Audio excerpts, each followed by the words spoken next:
you don't have to be the brightest shining star to get the attention.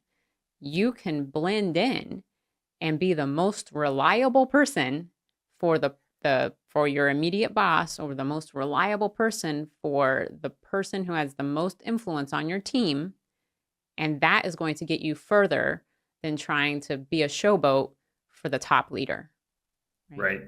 Yeah. There's an example that a specific example that comes to mind also. So Everyday Spy just signed an agreement with, going back to our Everyday Spy adventure gear. Mhm. We just signed an agreement with a major clothing brand that does extreme weather gear, Nice. right? Yep. And we're still under NDA. We haven't, like, we can't announce who they are yet, but we'll start sharing it, and you'll start getting gear from them, and I'll start getting gear from them, and many of the people that we work with will start getting gear from them. But it's And a then we'll very have to exciting do deal. all our But here's podcasts what's outside because you're going to make me put that gear to use. but the way that we got that deal was not by going to the CEO of the company, right? Not even close, right? The way that we got that deal was a low level manager who was connected to another low level manager who who really liked what we stood for and what we share with the world, and they like our story and our brand and our image and everything like that. At that lowest level, they introduced me to the right decision maker who was one spot above them.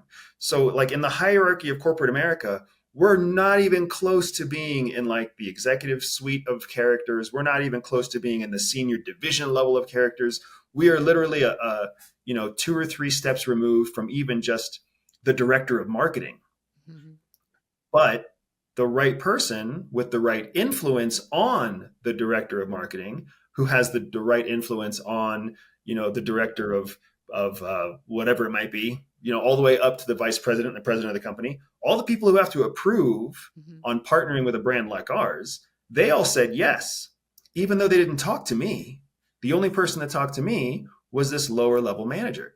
And that's exactly what we're talking about when we explain that you don't want to go to the person that you think is the decision maker, right? Yeah. Because that person is often inaccessible. I couldn't get to the president of this clothing company if I wanted to, Mhm. right? But by getting to a manager who has just enough influence in a specific sector that their influence flows up, Mhm. now all of a sudden we've essentially gotten approval from 6 or 7 different decision makers without them ever actually talking to us. Yeah. Don't be part of the 80% that fail New Year's resolutions by February 1st. Click on the link in the description instead.